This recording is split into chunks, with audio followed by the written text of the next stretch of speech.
নমস্কার, দেখছেন কলকাতা টিভি। আপনাদের সঙ্গে রয়েছি আমি ঋষিকেশ। শুরু করছি সেরা 10।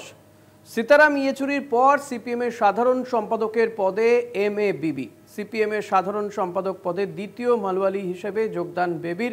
এর আগে এই পদে এসেছিলেন মালওয়ালি ইএমএস নাম্বুরিপাদ।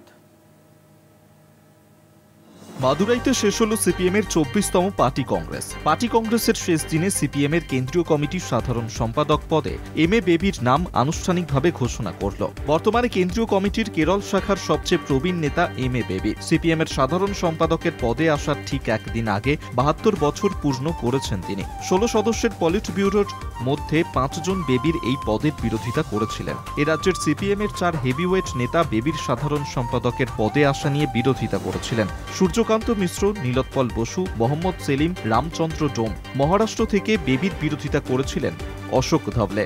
তার পুরো নাম মারিয়াম আলেকজান্ডার বেবি। ছিলেন রাজ্যসভার সাংসদ। কেরলের শিক্ষামন্ত্রীর পদেও দায়িত্ব সামলেছেন। তার রাজনৈতিক জীবনের সূচনা হয় স্কুল জীবনে। 1986 থেকে 1998 সাল পর্যন্ত রাজ্যসভার সদস্য ছিলেন। 2012 সাল থেকে এম.এ. বেবি সিপিএমের পলিট ব্যুরোর সদস্য হিসেবে রয়েছেন। মাস কয়েক আগে এই রাজ্যেও এসেছিলেন বেবি। ফেব্রুয়ারিতে ডানকুনিতে সিপিএমের রাজ্য সম্মেলনে যোগ দিয়েছিলেন। সিপিএম সূত্রে জানা গিয়েছে, প্রকাশ কারাট শুধুমাত্র এম.এ. বেবির নামই প্রস্তাব করেন। এদিকে সিপিএমের কেন্দ্রীয় কমিটিতে বাংলা থেকে স্থান পেয়েছেন কনিনিকা ঘোষ, মীনাক্ষী মুখোপাধ্যায়, সমন পাঠক, দেবব্রত ঘোষ ও সৈয়দ হাসান। বিশেষ ব্যবস্থায় রইলেন কেরলের মুখ্যমন্ত্রী তথা প্রবীণ সিপিএম নেতা পিনারাই বিজয়ন। সিপিএমের 85 জনের কেন্দ্রীয় কমিটিতে 17 জন মহিলা সদস্য।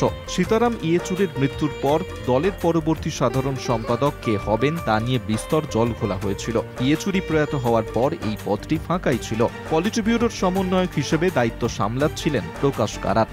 এই পদের জন্য সিপিএমের রাজ্য সম্পাদক মোহাম্মদ সেলিমের নামও উঠে এসেছিল। তবে সর্বভারতীয় পদে দায়িত্ব সামলানোর চেয়ে এ রাজ্যের সংগঠনের কাজে সেলিম মনোনিবেশ করতে আগ্রহী ছিলেন বলে জানা গিয়েছিল। এদিকে সেন্ট্রাল কমিটিতে যোগ হয়েছে বেশ কিছু নতুন মুখ। অন্যদিকে বয়সের কারণে পলিট ব্যুরো থেকে বাদ পড়লেন 8 সদস্য। যারা বাদ গেলেন তাঁরা রাজ্য ও সর্বভারতীয় রাজনীতিতে অত্যন্ত পরিচিত মুখ। বাদ পড়লেন প্রকাশ কারাট, বৃন্দা কারাট, সুহাসিনী আলী, জি রামকৃষ্ণন, মানিক সরকার, সূর্যকান্ত মিশ্র। সকলেই 75 বছর পেরিয়ে যাওয়ার কারণে কেন্দ্রীয় কমিটি এবং পলিট ব্যুরো থেকে বাদ গেলেন। 6 সদস্যের সিপিএমের কন্ট্রোল কমিশনে বাংলা থেকে রবীন দেব ও রমা দাস। কেন্দ্রীয় কমিটিতে স্থায়ী আমন্ত্রিত সদস্য হয়েছেন 4 জন: সুদীপ দত্ত, বাল সিং, জন ব্রিটাস, সুধান বা দেশপান্ডে। স্পেশাল আমন্ত্রিত সদস্য হয়েছেন মানিক সরকার, প্রকাশ কারাট, বিমান বসু, বৃন্দা কারাট। বয়সজনিত কারণে এতগুলো সর্বভারতীয় পরিচিত মুখ সিপিএম তো বটেই, আগে কোনো রাজনৈতিক দল থেকে বাদ যায়নি। আগামী দিনে এই শূন্যস্থান কিভাবে পূরণ হবে, আদৌ হবে কিনা সেটাই এখন দেখার। কলকাতা টিভি। রামেশ্বরমে দেশে প্রথম ভার্টিক্যাল লিফট সেতু উদ্বোধন প্রধানমন্ত্রী। জাহাজকে পথ করে দিতে উঠে যাবে সমুদ্র সেতুর একাংশ। রামেশ্বরমকে দেশের মূল ভূখণ্ডের সঙ্গে জুড়বে নয়া পাম্বান সেতু। সেতুটির নির্মাণে খরচ হয়েছে মোট 535 কোটি টাকা। 3 দিনের শ্রীলঙ্কা সফর শেষে রবিবার রামেশ্বরমে যান মোদি। রামনবমীতে রামেশ্বরমে দেশের প্রথম ভার্টিক্যাল লিফট সেতু উদ্বোধন করেন প্রধানমন্ত্রী নরেন্দ্র মোদি। পুরাণ মতে যে জায়গায় রাম সেতুর নির্মাণ হয়েছিল সেই রামেশ্বরমকে দেশের মূল ভূখণ্ডের সঙ্গে জুড়বে পাম্বান সেতু।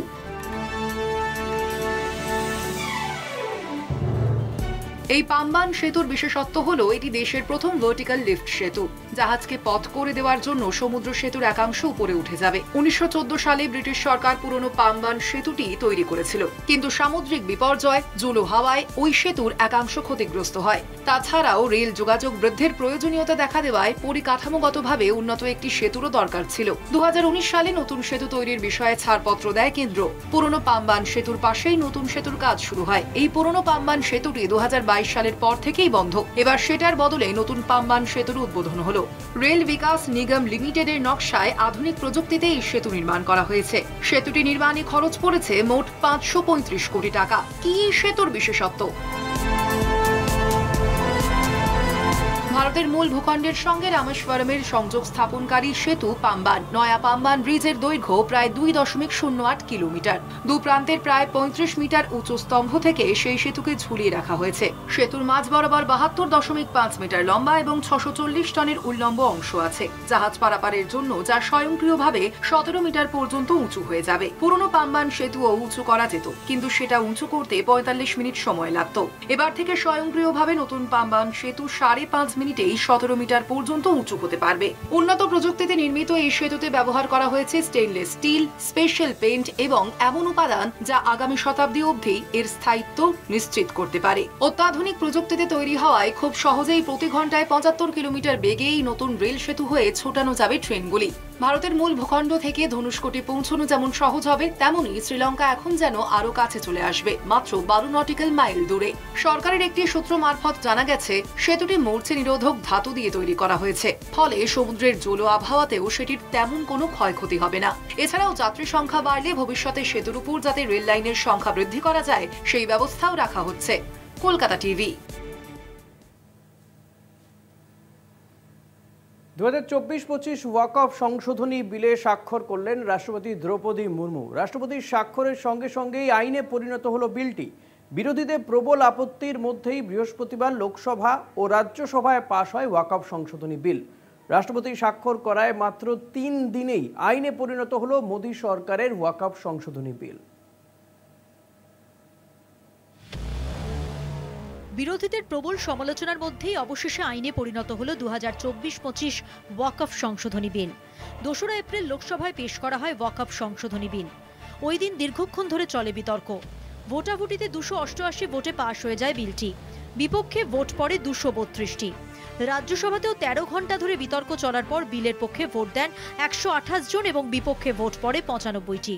উভয় কক্ষে পাশ হওয়ার পর তা পাঠানো হয়েছিল রাষ্ট্রপতি ভবনে। রাষ্ট্রপতি দ্রৌপদী মুর্মু বিলে অনুমোদন দিয়ে দেন। ফলে পদ্ধতি মেনে আইনে পরিণত হয় বিল। এবার সরকারি বিজ্ঞপ্তি প্রকাশ হলেই কার্যকর হয়ে যাবে আইন। তবে বিল আইনে পরিণত হলেও বিতর্ক পিছু ছাড়ছে না। বিরোধীদের দাবি, এই বিল পুরোপুরি অসাংবিধানিক। এটা আসলে পরিকল্পিতভাবে সংখ্যালঘুদের উপর আক্রমণ। ওয়াকফ সংশোধনী বিলের সমালোচনায় সরব হয়েছেন বিরোধী সাংসদরা। जो है वक्फ बोर्ड का बिल लेकर आई, बहुमत के आधार पर मंजूर भी किया। सरकार करोड़ों करोड़ों गरीब मुसलमानों की बात कर रही है, लेकिन एक करोड़ों करोड़ों गरीब मुसलमान नहीं, 2-4 जो भारतीय जनता पार्टी के लाडले उद्योगपति हैं, उनको ये वक्फ बोर्ड की संपत्ति मिलने वाली है।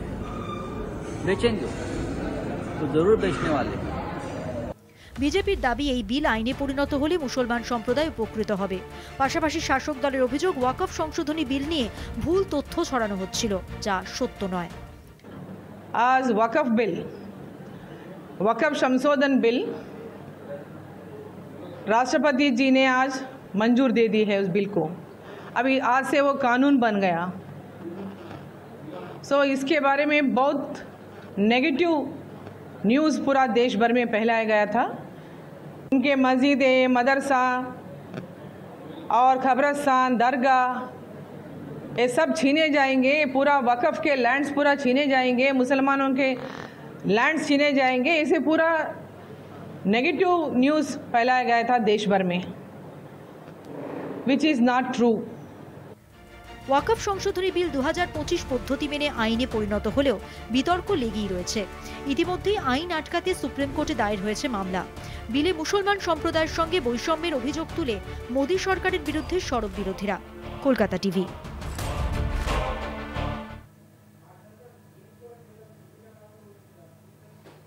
মার্কিন প্রেসিডেন্ট ডোনাল্ড ট্রাম্পের বিরুদ্ধে আমেরিকার রাজপথে মানুষের ঢল। নিউ ইয়র্ক থেকে ওয়াশিংটন, লস অ্যাঞ্জেলেস থেকে হিউস্টন, সর্বত্রই একই দৃশ্য। হাজার হাজার মানুষ নেমে এসেছেন পথে, হাতে প্ল্যাকার্ড।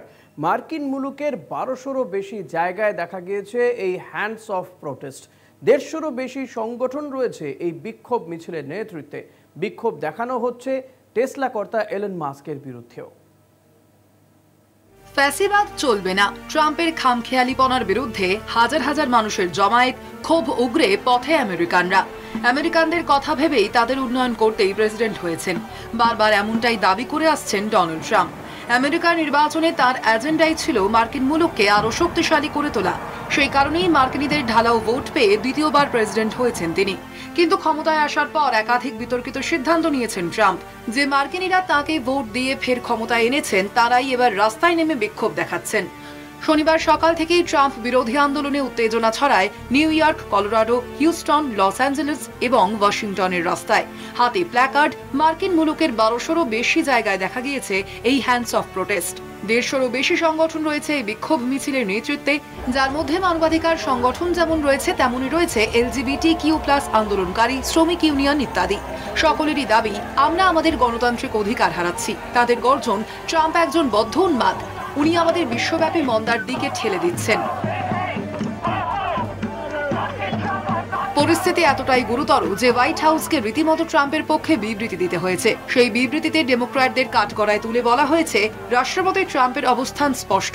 তিনি সবসময়ই মানুষের সামাজিক নিরাপত্তা, চিকিৎসা ও যোগ্য সুবিধাভোগীদের জন্য জনস্বাস্থ্য বীমার অধিকারকে রক্ষা করবেন। অন্যদিকে ডেমোক্র্যাটরা চায় অবৈধ অভিবাসীদের সামাজিক নিরাপত্তা, চিকিৎসা ও স্বাস্থ্য বীমার সুবিধা প্রদান করা, যা সরকারের প্রকল্পগুলিকে ধ্বংস করে দেবে এবং মার্কিন প্রবীণদের ধ্বংস করবে। ট্রাম্প ঘোষিত শুল্কযুদ্ধের পরিস্থিতিতে মূল্যবৃদ্ধির আশঙ্কায় বাজারমুখী মার্কিন নাগরিকেরা রীতিমতো ব্যাগ ভর্তি করে দোকানে দোকানে তাদের ঘুরে বেড়াতে দেখা গিয়েছে। উদ্দেশ্য, মূল্যবৃদ্ধির আশঙ্কায় আগে থেকেই ভাড়ার ভরি রাখা। এই দৃশ্যই বুঝিয়ে দিচ্ছে শুল্ক কাঁটায় ঘায়েল হতে ভয় পাচ্ছেন মার্কিন নাগরিকরাও। ট্রাম্পের পাশাপাশি বিক্ষোভ দেখানো হচ্ছে টেসলা কর্তা ইলন মাস্কের বিরুদ্ধেও। কলকাতা টিভি। মার্কিন সফরে ইসরায়েল প্রেসিডেন্ট বেঞ্জামিন নেতানিয়াহু গত ফেব্রুয়ারি মাসেই আমেরিকা থেকে ঘুরে এসেছেন ইসরায়েল প্রধান। মাত্র 2 মাসের মাথায় ফের আমেরিকা সফরে ইসরায়েল প্রেসিডেন্ট। সোমবার ট্রাম্প নেতানিয়াহু বৈঠক। ফেব্রুয়ারির পর এপ্রিল আবারও আমেরিকা সফরে ইসরায়েল প্রেসিডেন্ট বেঞ্জামিন নেতানিয়াহু। কেন ঘন ঘন মার্কিন সফর? প্রশ্ন উঠতেই নেতানিয়াহুর মার্কিন সফরের নেপথ্যে একাধিক কারণ উঠে এসেছে। পাশাপাশি ইসরায়েল প্রেসিডেন্টের দপ্তর থেকেও এই বিষয়ে খোলসা করা হয়েছে। 2 মাস আগে যখন দুই রাষ্ট্রপ্রধানের সাক্ষাৎ হয়েছিল তখন তাদের আলোচনার কেন্দ্রবিন্দুতে উঠে এসেছিল হামাস ইসরায়েল যুদ্ধ। নেতানিয়াহুর সঙ্গে বৈঠকের পরেই গাজা দখলের হুঙ্কার ছেড়েছিলেন মার্কিন প্রেসিডেন্ট ডোনাল্ড ট্রাম্প। তাঁর সুরে সুর মিলিয়েছিলেন নেতানিয়াহুও। গত 2 মাসে গাজার পরিস্থিতিতে আরও পরিবর্তন এসেছে। ইসরায়েল হামাস যুদ্ধের সমীকরণ আরও জটিল হয়েছে। যুদ্ধের জট ছাড়াতেই কি পুনরায় বৈঠকে বসতে চলেছেন দুই নেতা? ইসরায়েল হামাস যুদ্ধের পাশাপাশি বেশ কিছু বিষয় উঠে এসেছে যার প্রভাব বিশ্বব্যাপী। তার অন্যতম একটি হলো ট্রাম্পের পাল্টা শুল্ক নীতি। সেই তালিকা থেকে বাদ যায়নি ইসরায়েল। আমেরিকা 17% শুল্ক আরোপ করেছে ইসরায়েলের উপর। ইসরায়েলের প্রধানমন্ত্রীর কার্যালয় জানিয়েছে, ট্রাম্পের সঙ্গে বৈঠকে নেতানিয়াহু শুল্ক নীতি নিয়ে আলোচনা করবেন। একই সঙ্গে গাজা থেকে পণবন্দীদের ফিরিয়ে আনা, ইসরায়েলি তুরস্ক সম্পর্ক নিয়ে আলোচনা হবে দুই নেতার মধ্যে। গাজায় ক্রমাগত যুদ্ধ চালিয়ে যাওয়ার অভিযোগে আন্তর্জাতিক অপরাধ আদালতে নেতানিয়াহুর বিরুদ্ধে গ্রেপ্তারি পরোয়ানা জারি হয়েছে। মনে করা হচ্ছে, ট্রাম্পের সঙ্গে বৈঠকে সেই বিষয়টিও উঠতে পারে।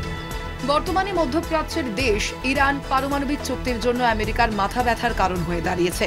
আবার ইসরায়েলের সঙ্গে ইরানের সম্পর্কও ভালো নয়। কাজেই ইসরায়েলের সহায়তায় ইরানকে কোণঠাসা করতে আমেরিকা নতুন কোনো নীতি নেয় কিনা সেটাও দেখার। কলকাতা টিভি।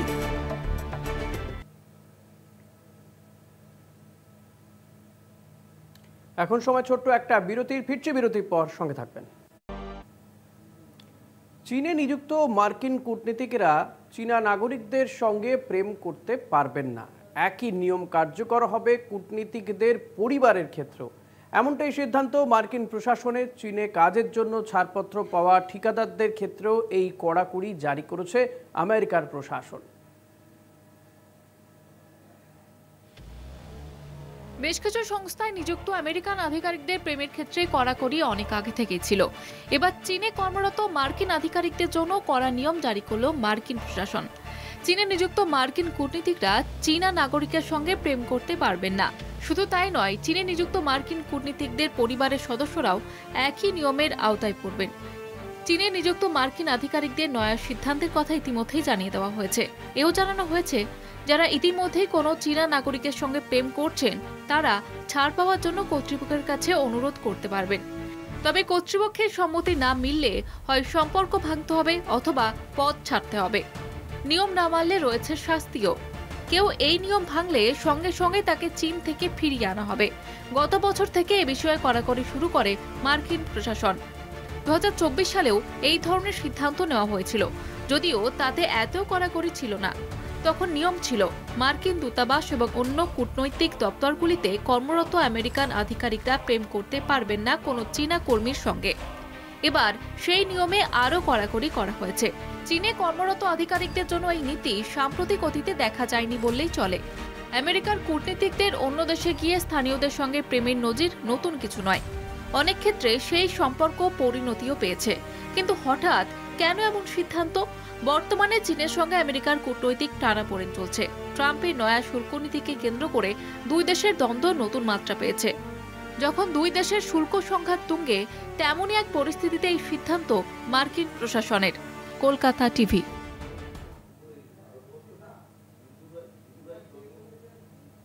হাইকোর্টের নির্দেশকে বুড়ো আঙুল দেখিয়ে অস্ত্র হাতেই চলল রামনবমীর মিছিল। নাবালক থেকে যুবক, নেতা থেকে সাধারণ মানুষ, প্রায় প্রত্যেকের হাতেই দেখা যায় অস্ত্র। প্রশাসন, পুলিশের নিষেধাজ্ঞা থাকার পরেও কিভাবে অস্ত্র হাতে মিছিল হলো, মিলছে না উত্তর।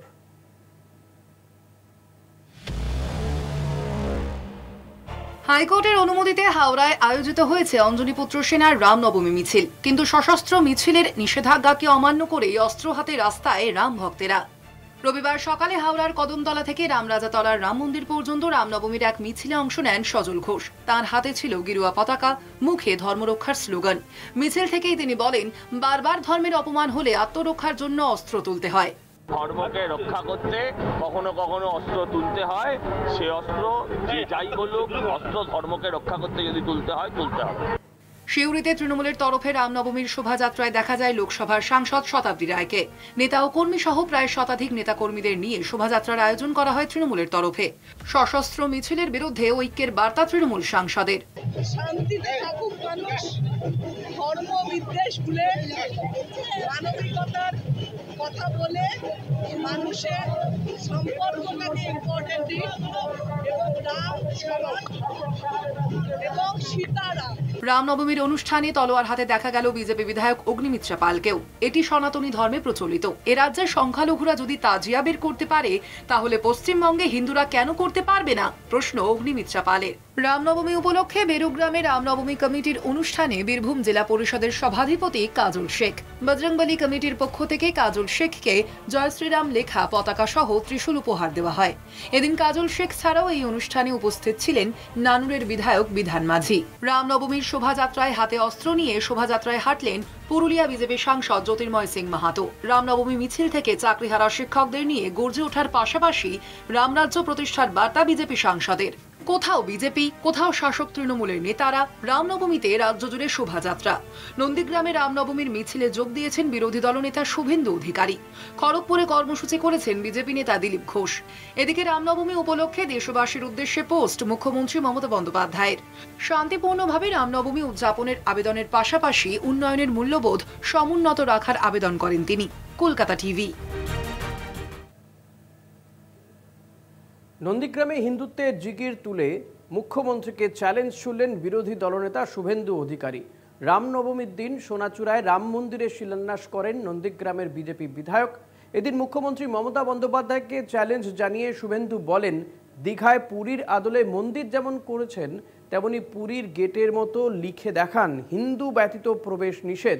পাল্টা বিজেপি নেতাকে এক হাত নিয়েছেন তৃণমূল সাংসদ কল্যাণ বন্দ্যোপাধ্যায়। ২৬ বিধানসভা নির্বাচনের আগে নন্দীগ্রামে রাম মন্দিরের ভিত্তিপ্রস্তর স্থাপন করে নতুন করে হিন্দুত্বের জিগির তুললেন বিরোধী দলনেতা শুভেন্দু অধিকারী।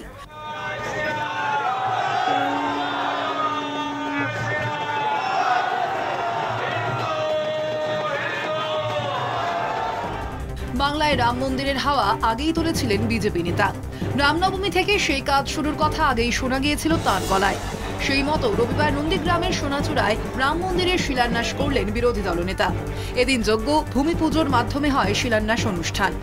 নন্দীগ্রামের শহীদ দেবব্রত মাইতির স্ত্রী কল্পনা মহাপাত্র মাইতির হাত ধরে শিলান্যাস হয় রাম মন্দিরের। এদিন অনুষ্ঠান মঞ্চ থেকে মুখ্যমন্ত্রী মমতা বন্দ্যোপাধ্যায়কে প্রকাশ্যে চ্যালেঞ্জ ছুড়ে দিলেন বিরোধী দলনেতা। পাশাপাশি তার দাবি, সরকারি টাকায় হিন্দুদের মন্দির হয় না। সরকারি টাকায় মন্দির নয়, সাংস্কৃতিক কেন্দ্র করছে।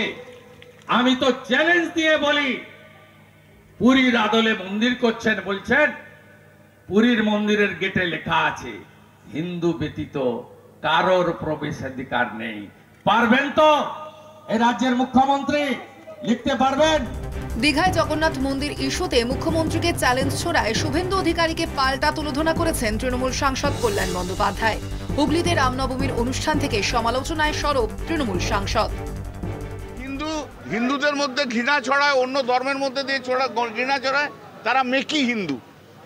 এরা হিন্দুই নয়, এরা হিন্দুর নামে রাজনীতি করে আর হিন্দুর নামে ব্যবসা করে খায়, কিন্তু আসলে হিন্দু কখনো কখনো ভাগাভাগি করে না। কোটি কোটি লোক নিয়ে হাঁটবো, কোথায় গেল সেই গুন্ডাটা, বেটা নন্দীগ্রামের গুন্ডা। অন্যদিকে নন্দীগ্রামের রাম মন্দিরের শিলান্যাস অনুষ্ঠানের আমন্ত্রণ পত্রে ভুল মন্ত্র লেখায় বিরোধী দলনেতার সমালোচনায় সরব জেলা তৃণমূল নেতৃত্ব। আমাদের গীতাতে লেখা আছে, যদা যদা হি ধর্মস্য গ্লানি ভবতি ভারত অভ্যুত্থানম অধর্মস্য, কিন্তু শুভেন্দু অধিকারী লিখলেন অভ্যুত্থানম ধর্মস্য। হিন্দু ধর্মের এই পবিত্র মন্ত্রকে অপবিত্র এবং বিকৃত করবার অধিকার আপনাকে কে দিয়েছে? রামনবমীর দিন রাম মন্দিরের ভিত্তিপ্রস্তর অনুষ্ঠান ঘিরে সরগরম রাজ্য রাজনীতি। হিন্দুত্বের জিগির তুলে বিজেপি রাজনীতি করছে বলে সরব হয়েছে তৃণমূল। ঘটনায় শুরু রাজনৈতিক কাজিয়া। সৌম্যজিৎ চট্টোপাধ্যায়ের রিপোর্ট, কলকাতা টিভি। এখনো মায়া কাটেনি দিদিমণিদের, তাই চাকরি বাতিলের পরেও স্কুলেই কাটছে সময়। ভিন রাজ্যে শিক্ষকতা ছেড়ে এ রাজ্যে এসে এখন দিশেহারা খুশবু, প্রিয়া, বাবলিরা মানসিকভাবে প্রস্তুতি নিচ্ছেন আবার পরীক্ষায় বসার। শীর্ষ আদালতের নির্দেশে চাকরি খুইয়েছেন 25,753 জন। সুপ্রিম কোর্টের প্রধান বিচারপতি সঞ্জীব খান্না ও বিচারপতি সঞ্জয় কুমারের ডিভিশন বেঞ্চের রায় শোনার পরেই রাজ্যের শিক্ষা ব্যবস্থায় দেখা গিয়েছে ব্যাপক অচলাবস্থা। কারো মাথায় লক্ষ লক্ষ টাকা টেনা, কারোর ঘাড়ে পরিবারের দায়। কিভাবে চলবে সুপ্রিম রায়ে দিশেহারা চাকরিহারারা? কোন স্কুলে চাকরি হারিয়েছেন 13 জন শিক্ষক শিক্ষিকা, কোন স্কুলে আবার সেই সংখ্যাটা 25। চাকরিহারারা এত বড় ধাক্কা কাটিয়ে উঠতে পারেনি এখনো, তাই এখনই স্কুলেই কাটছে সারাটা দিন। ছবিটা রানীগঞ্জের বাসন্তী দেবী গোয়েঙ্কা বিদ্যালয়ের। সুপ্রিম নির্দেশে এই স্কুলে চাকরি খুইয়েছেন মোট 12 জন শিক্ষিকা। আপাতত ক্লাস নিতে পারবেন না তারা, কিন্তু শিক্ষকতার মায়া কাটেনি, তাই প্রাথমিক ধাক্কা কাটিয়ে বাড়িতে না বসে স্কুলেই আসতে দেখা গিয়েছে রানীগঞ্জের বাসন্তী দেবী গোয়েঙ্কা বিদ্যালয়ের শিক্ষিকাদের। তার মধ্যে একজন খুশবু দাস। তিনি উত্তর 24 পরগনার বাসিন্দা। ভিন রাজ্যে চাকরি করতে চাননি, শিক্ষকতা করতে চেয়েছিলেন এ রাজ্যে, তাই হেলাই ছেড়ে দিয়েছিলেন অসময়ের কেন্দ্রীয় বিদ্যালয়ের চাকরি। কিন্তু সুপ্রিম কোর্টের রায়ে চাকরি খুইয়ে রাতারাতি অথৈ জলে পড়েছেন খুশবু দাস নামে ওই শিক্ষিকা। সুপ্রিম কোর্টের কাছে মানুষ চায়, ভাবে কি ওখানে কিছু একটা ন্যায় বিচার পাবো, কিন্তু এরকম একটা অন্যায় বিচার যে পাবো, মানে এটা ভাবা যায় না। হতাশা ঝরে পড়ে ওই স্কুলেরই শিক্ষিকা বাবলি রবিদাসের গলায়। 2019 সালে ওই স্কুলে চাকরিতে যোগ দেন তিনি। তারপর থেকে স্কুলের সঙ্গেই জড়িয়ে পড়েন। शिक्षा व्यवस्था मतलब पूरी तरीके से चरमरा गई है और न्याय व्यवस्था पर से तो विश्वास ही हमारा उठ गया है। अब शायद ही कोई इस प्रोफेशन में आना चाहे। इस प्रोफेशन में आने से पहले एक बार ज़रूर कैंडिडेट सोचेंगे कि क्या टीचिंग जॉब हमारे लिए सिक्योर है या नहीं। রানীগঞ্জের ওই স্কুলে ছাত্রীর সংখ্যা প্রায় 1,500।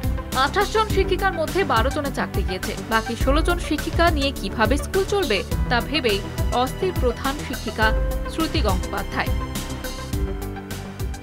এতজনের স্কুলকে এতজন টিচার চলে যাওয়ার পর এই রোল স্ট্রেন্থ নিয়ে জানি না কী করে চালানো যাবে। Hindi, English, physical science, life science আর হিস্ট্রি, তার মধ্যে এরা যদি চলে যান ফিজিক্যাল সায়েন্স আর হিস্ট্রির কোনো টিচারই থাকবেন না। চিন্তায় ঘুম উড়েছে স্কুলের পড়ুয়াদেরও। पढ़ाई का भी क्या होगा पता नहीं। 7 तारीख से हम लोग का एग्ज़ाम भी है और बहुत सारा पीरियड हम लोग का खाली भी जा रहा है। फर्स्ट पीरियड ही सिर्फ हुआ है, मैम लोग तो जो दे रही है बस हम लोग बना रहे हैं। 2026 में आने वाले हम लोग बोर्ड एग्ज़ाम देंगे तो इससे हमारे रिजल्ट में बहुत प्रभाव पड़ेगा। तो आज क्लास कैसे क्या हो रहा है? आज सारे क्लास खाली जा रहे हैं जिससे हमें बहुत दुख हो रहा है। ফের নতুন করে লড়াই শুরু হবে, নতুন করে বসতে হবে পরীক্ষায়। ভাগ্যের শিখে ছিড়বে কিনা তা কারো জানা নেই। তারপরেও ফের পরীক্ষা দিয়ে চাকরিতে যোগ দেওয়ার আশায় বুক বেঁধেছেন শিক্ষক শিক্ষিকারা। আসানসোল থেকে পবিত্র বন্দ্যোপাধ্যায়ের রিপোর্ট, কলকাতা টিভি। সেরা 10 আজ এই পর্যন্তই। আপনি দেখতে থাকুন কলকাতা টিভি, রাত দিন 7 দিন।